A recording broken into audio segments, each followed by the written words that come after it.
ओम नमो भगवते वासुदेवाय। जय श्री कृष्णा भक्तगण।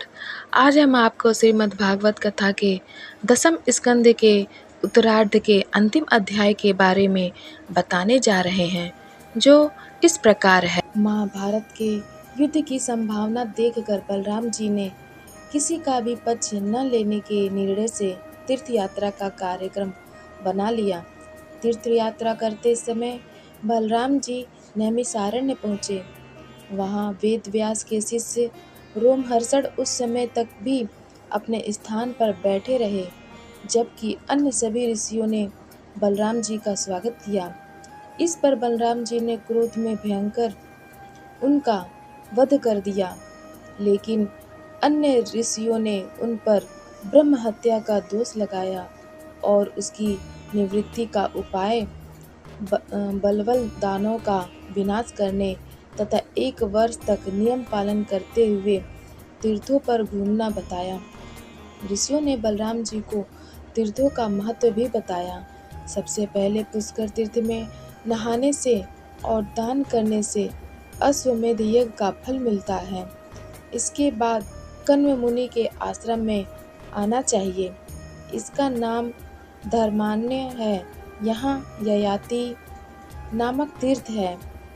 इसके बाद महाकाल नामक तीर्थ है। फिर यहाँ से भद्रवत तीर्थ में जाकर पार्वती महादेव का दर्शन करना चाहिए। इसके दर्शन से यात्री को 1000 गोदान का फल मिलता है। फिर नर्मदा पर आकर पितरों का तर्पण करना चाहिए। यहाँ आने से अग्नि स्टोम यज्ञ का लाभ मिलता है। फिर चंबल नदी के तट पर यात्री को जाना चाहिए। यहाँ रति देव ने यज्ञ किया था। इसके बाद हिमाचल में वशिष्ठ मुनि के आश्रम होता हुआ प्रभास क्षेत्र में आए। फिर वहाँ से सरस्वती और समुद्र के संगत की तरफ बढ़े। यहाँ से चलकर फिर वरदान तीर्थ आता है। यहाँ विष्णु ने दुर्वासा को वरदान दिया था। यहाँ आकर द्वारिकापुरी को जाएं। वहाँ पिंडरार्क तीर्थ में नहाने से सोना प्राप्त होता है। यहाँ से फिर दमी तीर्थ जाएं। वहाँ शिव का पूजन करने से व्यक्ति मुक्त हो जाता है। फिर पंचनंद तीर्थ कश्मीर और वहाँ से सप्तचक्र रुद्र तीर्थ भगवान तीर्थ तथा देविका तीर्थों में जाना चाहिए। वहाँ के विख्यात शूलपाणी महादेव की पूजा करने से मोक्ष की प्राप्ति होती है। यहाँ से चलकर रुद्रकोटि तीर्थ में जाकर शिव पूजन करने से कुल का उद्धार हो जाता है। यहाँ से यात्री को सरस्वती संगम पर स्नान करने से कुरुक्षेत्र जाना चाहिए। कुरुक्षेत्र में जाने से मनुष्य अश्वमेध और राजसूय यज्ञ के फल का भी भागी होता है। यहाँ से चलकर यात्री गंगा हृदय में और वहाँ से बद्रिकाश्रम जाएं। यहाँ स्थान दान करने से ब्रह्मलोक की प्राप्ति होती है। इन तीर्थों की यात्रा करता हुआ यात्री उत्तर नाग तीर्थ पर जाए और शाकंभरी देवी का पूजन करे। वहाँ सरयू नदी पर स्थित गोप्तांग तीर्थ की यात्रा करता हुआ यात्री काशीपुर पहुँचे। वहाँ गंगा गोमती तीर्थ योनि द्वार तीर्थ माहेश्वर तीर्थ कन्या संवेद तीर्थ गौरी शिखर कौशलादि तीर्थों में जाएं। वहाँ से चलकर चंपा में दंड तीर्थ राम तीर्थ और उसके आगे कर्ण तीर्थ के दर्शन करें। ऋषियों से आज्ञा लेकर बलराम भी गोमती गंडकी विपाशा आदि नदियों में स्नान करते हुए और मंदिरों को देखते हुए और कौरवों पांडवों के युद्ध के स्थल पर तब पहुँचे जब दुर्योधन के साथ भीम का गदा युद्ध चल रहा था। उन्होंने दोनों को रोकना चाहा, लेकिन सब व्यर्थ गया। फिर वे द्वारिका चले आए और तीर्थों की यात्रा करने के लिए चल दिए। इसके उपरांत सुखदेव जी ने कहा कि हे राजन, सुदामा का चरित्र सुनो। श्री कृष्ण के गुरु भाई सुदामा द्रविड़ देश में रहते थे। वे धनहीन और दरिद्र थे। अपनी दरिद्रता से तंग आकर उसकी पत्नी ने एक दिन श्री कृष्ण से सहायता मांगने को उनसे अनुरोध किया। सुदामा यद्यपि यह नहीं चाहते थे, लेकिन अपनी दीन दशा को देखकर और अपनी पत्नी की इच्छा के कारण मना भी नहीं कर सके। थोड़े से चावल एक पुराने धुले हुए वस्त्र में बांधकर भेंट स्वरूप देने के लिए उनकी पत्नी ने सुदामा को कृष्ण से मिलने के लिए रवाना कर दिया। सुदामा द्वारकापुरी पहुंच पहुंच संकोच में पड़ गए। द्वारपाल से श्री कृष्ण ने अपने बाल सखा सुदामा का नाम जैसे ही सुना, वे नंगे पैर बाहर आए, बाहों में भर कर मिले। उन्होंने अपने महल में ले जाकर सुदामा के चरण धोए और बचपन की अनेकों बातचीत करने लगे। थोड़े समय बाद उन्होंने भाभी की भेंट मांगी। सुदामा संकोच करने पर उन्होंने स्वयं वह पोटली छीनकर 2 मुट्ठी चावल खा लिए। जैसे ही श्री कृष्ण तीसरी मुट्ठी भरकर चावल खाने लगे, वैसे ही रुक्मणी ने उन्हें रोक दिया और कहा कि आप पहले ही इन्हें 2 लोक दे चुके हैं, अब तीसरा लोक भी दे देंगे तो कहाँ रहेंगे। श्री कृष्ण फिर सुदामा को मंदिर में लाए, वहाँ अपने हाथ से भोजन कराया और अच्छे बिस्तर पर सुलाया। कुछ दिनों बाद सुदामा ने चलने की आज्ञा मांगी तो भगवान श्री कृष्ण ने उन्हें भीगी हुई आंखों से विदाई दी। रास्ते में सुदामा इस बात पर विचार करने लगे कि उन्होंने श्री कृष्ण से कुछ नहीं मांगा, यह अच्छा ही किया। लेकिन जब वे घर पहुँचे तो अपनी टूटी फूटी झोपड़ी के स्थान पर सुंदर भवन देखकर आश्चर्यचकित हो गए। तभी अत्यंत सुंदर वस्त्र और अलंकारों से युक्त उनकी ब्राह्मणी ने आकर उन्हें सारा रहस्य बताया और भवन में ले गई। दोनों ही पति पत्नी भगवान श्री कृष्ण की मित्र वत्सलता का गुणगान करने लगे। भगवान श्री कृष्ण की कुरुक्षेत्र यात्रा वृत्तांत सुनाते हुए सुखदेव जी बोले कि एक समय सूर्य ग्रहण को निकट जानकर श्री कृष्ण ने सभी यादवों को कुरुक्षेत्र में जाकर नहाने और दान देने का परामर्श दिया। यमदग्नि के 3 पुत्रों में परशुराम बहुत तेजस्वी थे। यमदग्नि वैरागी होकर पत्नी सहित त्रिकुट पर्वत पर यज्ञ तप करते थे। एक बार उनकी पत्नी रेणुका ने अपनी बहन सहस्त्रार्जुन की रानी को घर पर भोजन के लिए बुलाया, लेकिन यह जानकर कि निमंत्रण सेना को भी देना पड़ेगा, वह उदास हो आई। लेकिन यमदग्नि ने उदास पत्नी के मन की बात जानकर उसकी बहनों को सेना सहित निमंत्रित किया। खिलाने की व्यवस्था के लिए वे इंद्र से कामधेनु मांग लाए। जब दूसरे दिन सहस्त्रार्जुन भोजन करके तृप्त हो गया तो उसने इस व्यवस्था का कारण पूछा और कामधेनु को इसका कारण मानकर उनसे वह गाय मांगी, पर न मिलने पर उसे छीन कर चल दिया और मुनि का भी वध कर दिया। इस समाचार को सुनकर परशुराम वहां आए और फिर सहस्त्रार्जुन का वध करके वापस आकर अपने पिता को अंतिम संस्कार किया और रुद्र यज्ञ किया। तभी से यह स्थान कुरुक्षेत्र के नाम से प्रसिद्ध है। एक बार द्रौपदी ने श्री कृष्ण की 8 पटरानियों से पूछा कि उन्होंने भगवान श्री कृष्ण को ही पति के रूप में कैसे वरण किया। प्रत्येक ने अपनी अपनी कथा बताई। रुक्मणी बोली कि मेरा विवाह शिशुपाल के साथ करने के लिए कृत संकल्प होकर शासक शस्त्र धारे खड़े थे, पर मेरी प्रार्थना पर भगवान ने मेरा हरण करके मुझसे विवाह किया।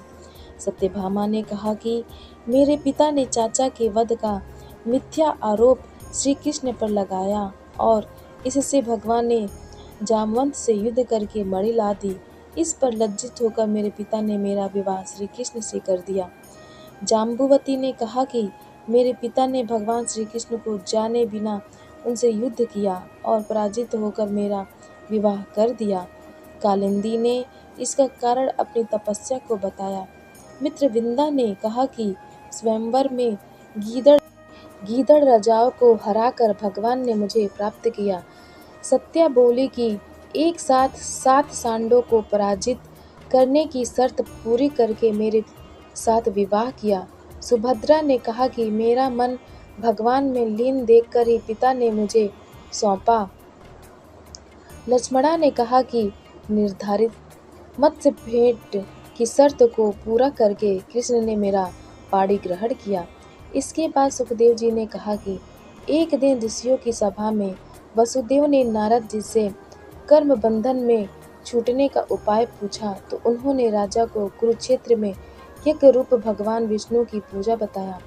फिर वसुदेव ने विधि पूर्वक यज्ञ किया और सूर्य ग्रहण के बाद स्नान करके नंद और अन्य लोग कुछ समय वहां रहकर वापिस अपने धाम को लौट आए।